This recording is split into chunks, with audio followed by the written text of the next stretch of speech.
নমঃ শিবায়, হর হর মহাদেব। কেমন আছেন আপনারা সবাই? আশা করি ভালো আছেন, আমরাও ভালো আছি। যে বোর্ডটা একটুখানি আগে দেখালাম সেটা ছিল 56 ভোগ মিষ্টির একটা দোকান, উড়িয়া মিষ্টির দোকান। তবে বিকেলের দিকে সিঙ্গাড়া, ঘুগনি, চপ, চাট এগুলো খুব সুন্দর পাওয়া যায়।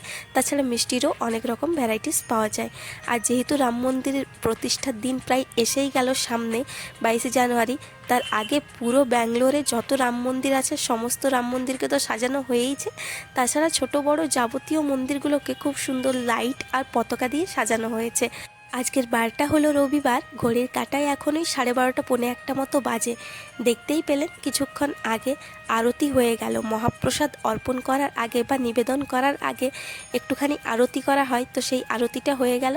এখন আমরা এই মন্দিরটা এক পাক ঘুরবো। আর যেহেতু এখানে কিছু কাজকর্ম চলছে মন্দিরের, সেই জন্য এই রকম ব্যারিকেড করে রাখা হয়েছে যাতে চড়া নামা করতে পারে মানুষজনেরা যারা কাজ করবে তাদের জন্য।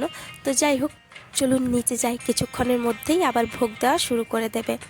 এখানে যে একটা নাম্বার দেখতে পাচ্ছেন হলুদ রঙের বোর্ডের মধ্যে, ওই নাম্বারে কল করে কিন্তু 10টার মধ্যে আপনাকে বলে দিতে হবে আপনি যদি এখানে প্রসাদ খেতে চান। তো আগে এই সিস্টেম ছিল না, তবে ইদানিং এই সিস্টেম চালু করেছে। এক ব্যাচ ফুল হয়ে গেছে, তাই আমরা বাইরে বসে অপেক্ষা করছি কখন একটুখানি ফাঁকা হবে হলটা। আমরা এখন বসতে পেয়ে গেছি।